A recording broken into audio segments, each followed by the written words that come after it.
네, 안녕하세요. 지대한 코리아 남영 기자입니다. 안녕하세요. SNS 시스템 김도희입니다. 예, 최근 넷플릭스가 이제 코로나19 이후 분위기가 좋지 않은 것 같은데요. 네. 예, 근데 앞으로는 좀 전망은 좀 어떨지 이제 서정훈 기자와 함께 이야기를 나눠보도록 하겠습니다. 예, 안녕하세요. 안녕하세요. 지디넷 코리아에서 통신 방송 담당하고 있는 서정윤이라고 합니다. 예, 최근에 이제 넷플릭스가 이제 코로나 때 한창 분위기가 되게 좋았었는데 요즘 약간 좀 주춤한 것 같아요.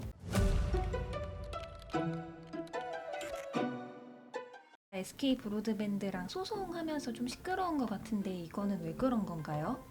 네. 지금 넷플릭스는 SK 브로드밴드랑 망 사용료를 두고 갈등을 벌이고 있는데요.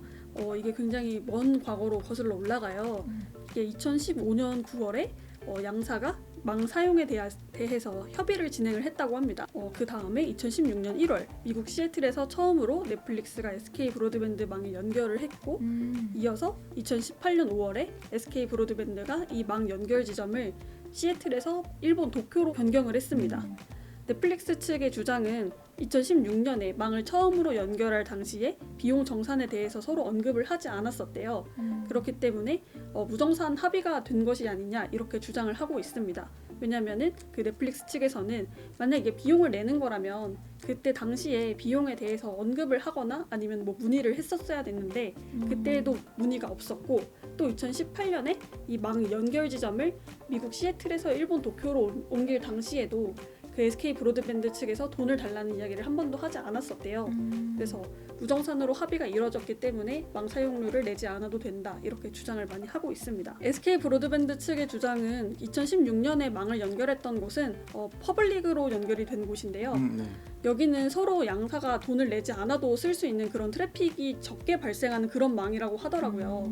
그런데 이게 넷플릭스가 국내에서 서비스되기 시작하면서 갑자기 트래픽이 많이 발생했다고 합니다. SK 브로드밴드가 그래서 이 트래픽이 왜 갑자기 이렇게 증가를 했을까 원인을 살펴봤더니 넷플릭스의 트래픽이 굉장히 많이 발생한 것을 그때서야 확인을 했고 그래서 넷플릭스에게 2018년도에 망 연결 지점을 일본으로 옮기자, 조금 더 가까운 곳으로 옮기면은 더 빠르게 콘텐츠를 전송할 수 있기 때문에 이렇게 옮기면서 이때에는 넷플릭스 전용망을 깔아줬다고 합니다.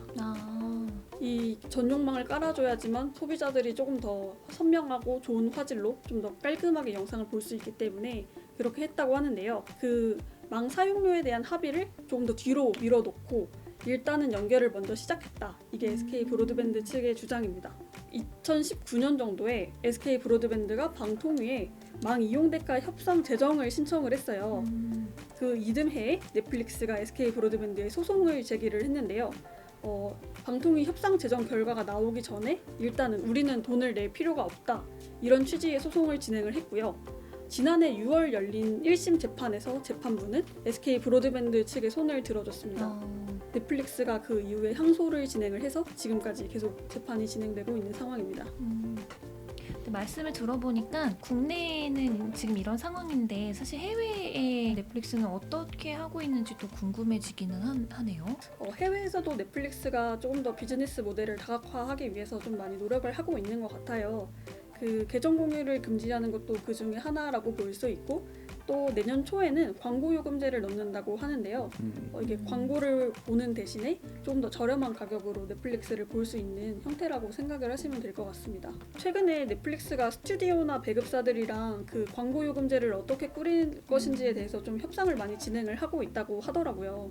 또 광고 요금제는 들어가지 않는 콘텐츠들도 있을 것 같고 좀 더 그렇죠. 다양한 요금제를 고민을 많이 하고 있다고 합니다. 근데 이제 유튜브 근데 문제가 되는 게 거기서 이제 광고가 들어가면은 콘텐츠 자체의 이미지가 좀 훼손될 걸 좀 원하다 보니까 그럴 수 있겠네요. 그래서 거기서 이제 자기 콘텐츠를 빼라고 이제 요청하는 업체들이 이제 생기고 있는 거예요. 그러다 보니까 이제 운영에 좀 문제가 생기지 않을까.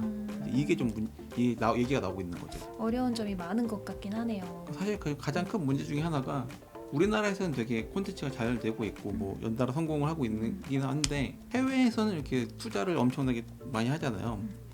그거에 비해서 콘텐츠가 잘 나오진 않아요. 그게 제일 큰 것 같긴 하더라고요. 2분기 실적 발표를 보니까는 97만 명 가입자 감소가 있었다고 하더라고요. 상당하네요. 1분기에서도 상당히 많은 숫자가 감소됐었기 때문에 이번에도 추가로 감소된 거라 좀 분위기가 좋지는 않은 것 같습니다. 그럼 사용자 줄었는데 그럼 매출은 그럼 어떤가요? 매출액은 전년 동기보다 8.6% 증가한 79억 7천만 달러 정도가 늘었다고 합니다. 의외로 생각보다 많이 올랐네요.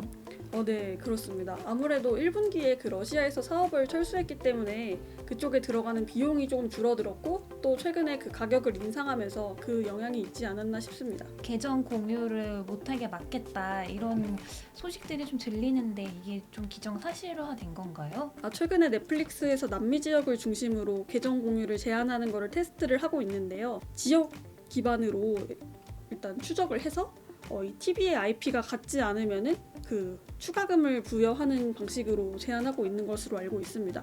근데 이게 전부 테스트 중이고 넷플릭스에서 아직 확정된 거는 아니라고 약간 선을 긋고 있기는 합니다. 그럼 IP 공유기를 사용해가지고 한 IP 내에서 뭐 TV를 보고 있고 뭐 타블릿 PC로 뭐 쓰고 있거나 하면은 그건 상관이 없는 거예요?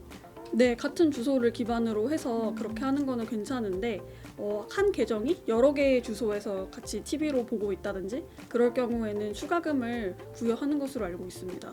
그래서 넷플릭스에서 이제 이 주소 기반으로 누가 어디에서 뭘 쓰고 있는지 이거를 추적하는 기술도 개발을 하고 있다고 하더라고요. 저는 쓰고, 왓챠를 하고 쓰고, 있고 친구는 넷플릭스를 해서 쓰고. 사실 공유해서 보고 있거든요. 근데 만약에 이렇게 공유하는 게 금지된다고 하면은 가족 그렇죠? 내에서 이제 가족 내에서만 이렇게 진짜로. 어떡하죠?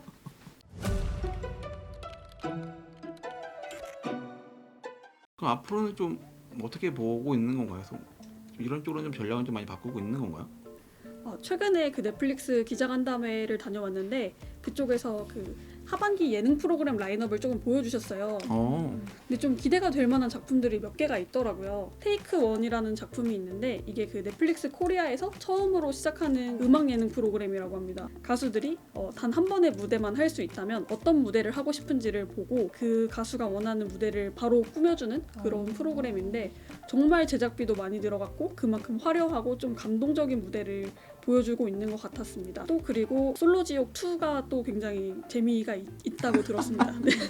또 핫하더라고요. 아 그쵸. 1편이 워낙 핫했기 때문에 네. 지난번에 간담회 갔을 때가 솔로지옥 2 촬영을 다 마치고 이제 편집 들어가기 시작하는 상황이었어요. 근데 그때도 이야기를 들어보니까는 굉장히 재밌다.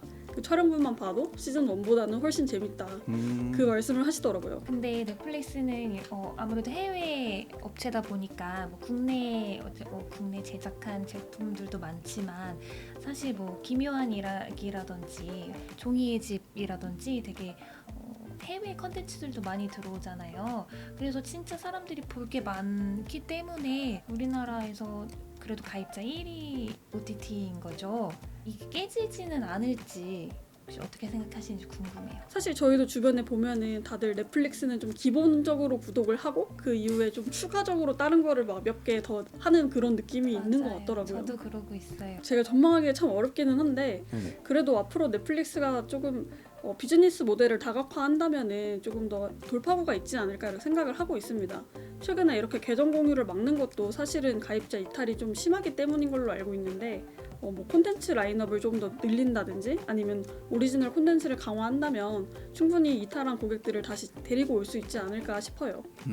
이러니 저러니도 콘텐츠가 좀 재밌고 네. 재밌는 게 오면은 결국 사람들이 찾고 하더라고요. 네, 방금 기자님 말씀해주신 것처럼 넷플릭스가 막대한 자본력으로 엄청나게 투자를 많이 해서 다양한 컨텐츠들을 제작을 하고 있잖아요. 근데 저는 사실 넷플릭스를 또 좋게 보는 게 그렇게 막 재미만 추구하는 게 아니라 이렇게 뭔가 작품성 있는 작품들, 뭐 영화 같은 경우는 작품성 있는 것들도 제작을 많이 하고 투자를 많이 해서 영화제에서도 이제 넷플릭스 오리지널 작품들이 그 상을 타고 있긴 하더라고요.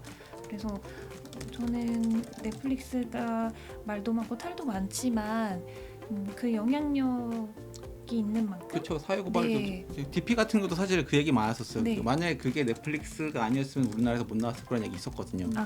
그런 식으로도 좀 우리나라에서 좀 나오지 못할 만한 드라마나 영화 같은 걸 좀 투자를 해서 나오고 있잖아요. 좀 그런 면에서 좀 기대할 수 있지 않나 싶기는 많이 하거든요. 네, 맞습니다. 자신하고 있는 게 그 국내에서 만들기 조금 어려운 작품들을 자기들은 열심히 할 수 있다. 약간 이런 식으로 좀 자신감을 많이 보여주시더라고요.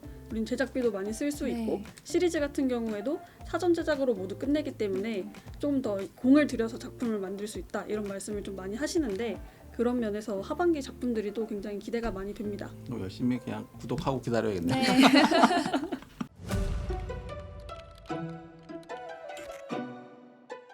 네, 오늘은 서정윤 기자와 함께 이제 넷플릭스 하반기 전망에 대해 이야기를 나눠봤습니다. 의견 있으면 댓글로 남겨주시면 감사하겠습니다. 네, 고생하셨습니다. 고생하셨습니다. 아유, 고생 많으셨습니다.